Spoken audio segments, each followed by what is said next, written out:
Hi ಸ್ನೇಹಿತರೆ, welcome back our job alerting Kannada YouTube ಚಾನಲ್ಗೆ. ಸ್ನೇಹಿತರೆ, ಕರ್ನಾಟಕದ ಪ್ರತಿಯೊಂದು PUC ಅಭ್ಯರ್ಥಿಗೂ ಬರೀ ಏನು ಟೆನ್ಷನಪ್ಪ ಅಂದರೆ ರಿಸಲ್ಟ್ ಯಾವಾಗ ಬರುತ್ತೆ ಇದೇ ಟೆನ್ಷನ್. ಬರೀ ಕಮೆಂಟ್ ಓಪನ್ ಮಾಡಿದರೆ ಸಾಕು, ಬ್ರೋ ರಿಸಲ್ಟ್ ಯಾವಾಗ ಬರುತ್ತೆ, ಸರ್ ರಿಸಲ್ಟ್ ಯಾವಾಗ ಬರುತ್ತೆ, ಅದೇ ಕಮೆಂಟ್ ಇದೆ ಸ್ನೇಹಿತರೆ. ಇವತ್ತು ಕೊಡ್ತೀನಿ ಕೇಳಿ ಸ್ನೇಹಿತರೆ, ಅಧಿಕೃತವಾದ ಮಾಹಿತಿ. ಶಿಕ್ಷಣ ಮಂತ್ರಿಯವರ ನೀಡಿದ ಮಾಹಿತಿ ಪ್ರಕಾರ ಯಾವ ಡೇಟಿಗೆ ರಿಸಲ್ಟ್ ಬರುತ್ತಾ ಅಥವಾ 10/4/2024 ರಿಸಲ್ಟ್ ಬರುತ್ತಾ ಅಥವಾ ಬರಲ್ವೋ ಎಂಬುದನ್ನು ವಿಡಿಯೋದಲ್ಲಿ ಸಂಪೂರ್ಣವಾಗಿ ಅಧಿಕೃತ ಮಾಹಿತಿ ನೀಡ್ತೀನಿ. ಸ್ನೇಹಿತರೆ, ನೀವೇನಾದರೂ ಮೊದಲ ಬಾರಿಗೆ ನಮ್ಮ ವಿಡಿಯೋ ನೋಡ್ತಿರೋ ತಪ್ಪದೇ ಒಂದು ಲೈಕ್ ಮಾಡಿ, ಹಾಗೆ ನಮ್ಮ ಚಾನಲ್ಗೆ ಸಬ್ಸ್ಕ್ರೈಬ್ ಮಾಡಿಕೊಳ್ಳಿ. ಬನ್ನಿ ವಿಡಿಯೋನ ನೋಡೋಣ, ಸ್ಟಾರ್ಟ್ ಮಾಡೋಣ. ಸ್ನೇಹಿತರೆ, ಯಾವುದೇ ರೀತಿಯ ರಿಸಲ್ಟ್ ಬಿಡಬೇಕಾಗಿತ್ತಪ್ಪ ಅಂದ್ರೆ ನಮ್ಮ ಕರ್ನಾಟಕದಲ್ಲಿ ಈ ಹಿಂದಿನ ದಿವಸ ರಿಸಲ್ಟ್ ಏನು ಅನೌನ್ಸ್ ಮಾಡ್ತಾರಲ್ಲ, ಅದರ ಹಿಂದಿನ ದಿವಸ ನಮ್ಮ ಕರ್ನಾಟಕದ ಶಿಕ್ಷಣ ಮಂತ್ರಿಗಳು ಪ್ರೆಸ್ ಮೀಟ್ ಕರೆದು ನಾಳೆ ರಿಸಲ್ಟ್ ಬಿಡ್ತಿದ್ದೀವಿ ಇಷ್ಟು ಗಂಟೆಗೆ, ಅಂದರೆ ಯಾವ ದಿನಾಂಕ, ಹೊಳ್ಳಿ ಅದ್ರ ಜೊತೆಗೆ ಎಷ್ಟು ಗಂಟೆಗೆ ರಿಸಲ್ಟ್ ಅನೌನ್ಸ್ ಮಾಡ್ತೀವಿ ಹಾಗೂ ಯಾವ ಅಧಿಕೃತ ವೆಬ್ಸೈಟಲ್ಲಿ ಅನೌನ್ಸ್ ಮಾಡ್ತೀವಿ ಅಂತ ಹಿಂದಿನ ದಿವಸ ಪ್ರೆಸ್ ಮೀಟ್ ಮಾಡ್ತಾರೆ. ಇದುವರೆಗೂ ಕೂಡ ಅಂದ್ರೆ 10/4/2024 ಈ ಜಾಲತಾಣಗಳಲ್ಲಿ ಹರಿದಾಡ್ತಿರ್ತಲ್ಲ ರಿಸಲ್ಟ್ ಬರುತ್ತೆ ಅಂತ.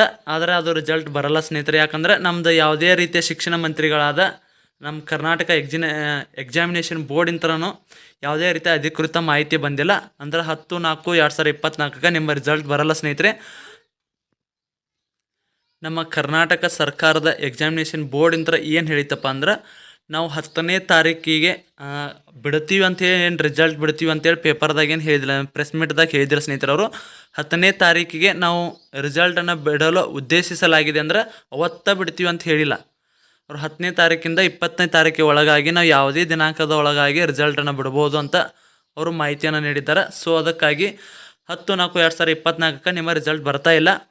ಒಂದು ವೇಳೆ ಬರ್ತಿತ್ತಪ್ಪ ಅಂದ್ರೆ ಅದರ ಹಿಂದಿನ ದಿವಸ ಪ್ರೆಸ್ ಮೀಟ್ ಕರೆದು ನಿಮ್ದು ಯಾವ ಟೈಮಿಂಗ್ಸ್ಗೆ, ಅಂದರೆ ಯಾವ ಡೇಟಿಗೆ ರಿಸಲ್ಟ್ ಬಿಡ್ತೀವಿ, ಅದ್ರ ಜೊತೆಗೆ ವೆಬ್ಸೈಟ್ ಯಾವುದು ಕೂಡ ಅಂತ ಹೇಳ್ತಾರೆ. ಇನ್ನೂವರೆಗೂ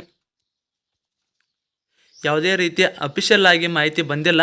ಅದಕ್ಕಾಗಿ ಸ್ನೇಹಿತರೆ, ಅಂದ್ರೆ ನಮ್ಮ PUC ಅಭ್ಯರ್ಥಿಗಳು ಅಥವಾ ಸ್ನೇಹಿತರು ಏನಿದಿರಲ್ಲ, ರಿಸಲ್ಟ ಟೆನ್ಷನ್ ಬಿಟ್ಟು ನಿಮ್ಮ CET ಕಡೆ ನಿಮ್ಮ ಫೋಕಸ್ ಮಾಡಿರಿ. ನಿಮ್ಮ ಎಕ್ಸಾಮ್ ಕಡೆ ರಿಸಲ್ಟ್ ಯಾವಾಗಾರ ಬರಲಿ, ನಿಮ್ಮ CET ರ್ಯಾಂಕಿಂಗ್ ಸ್ವಲ್ಪ ಇಂಪಾರ್ಟೆನ್ಸ್ ಕೊಟ್ಟರೆ ನೀವು ಒಳ್ಳೆಯದಾಗುತ್ತೆ. ಯಾಕಂದರೆ ಬರೀ ರಿಸಲ್ಟ್ ಅಂತ ತಲೆ ಕೆಡಿಸೊಂದು ನೀವು ಓದ್ತಾ ಇಲ್ಲ ಸರಿಯಾಗಿ, ಅದು ಗೊತ್ತು ನಮಗೆ. ಬರೀ ಕಮೆಂಟ್ ನೋಡಿದ್ರೆ ಬರೀ ಅವನ ಮಾಡ್ತಾಯಿದ್ರೆ. ಅದಕ್ಕಾಗಿ ಇದರ ಟೆನ್ಷನ್ ಬಿಟ್ಟು ಅದು ರಿಸಲ್ಟ್ ಯಾವಾಗಾರ ಯಾಕೆ ಬರಲ್ಲಕ್ಕ, ನಿಮ್ದು ಸ್ವಲ್ಪ CET ನೀಟ್ ಕಡೆ ನಿಮ್ದು ಕಾನ್ಸಂಟ್ರೇಷನ್ನ ಚೇಂಜ್ ಮಾಡ್ಕೊಳ್ಳಿ. ನಾವು ಯಾವುದೇ ರೀತಿಯ ರಿಸಲ್ಟ್ ಅಪ್ಡೇಟ್ ಬಂದರೆ ನಮ್ಮ ಚಾನಲಲ್ಲಿ ಅಪ್ಡೇಟ್ ಕೊಡ್ತಿರ್ತೀವಿ. ಅದಕ್ಕಾಗಿ ನಮ್ಮ ಚಾನಲ್ನ ಸಬ್ಸ್ಕ್ರೈಬ್ ಮಾಡಿಕೊಳ್ಳಿ. ಇದೇ ರೀತಿ ಹೆಚ್ಚಿನ ವಿಡಿಯೋಗಳಿಗಾಗಿ ಪ್ರತಿದಿನ ನಮ್ಮ ಚಾನಲ್ನೆಲ್ಲ ಬಂದು ನೋಡ್ತಾ ಇರಿ. ಮತ್ತೇನರ ಹೊಸ ಅಪ್ಡೇಟ್ ಇದ್ರೆ ಮತ್ತೆ ಸಿಗೋಣ. ಜೈ ಹಿಂದ್, ಜೈ ಕರ್ನಾಟಕ.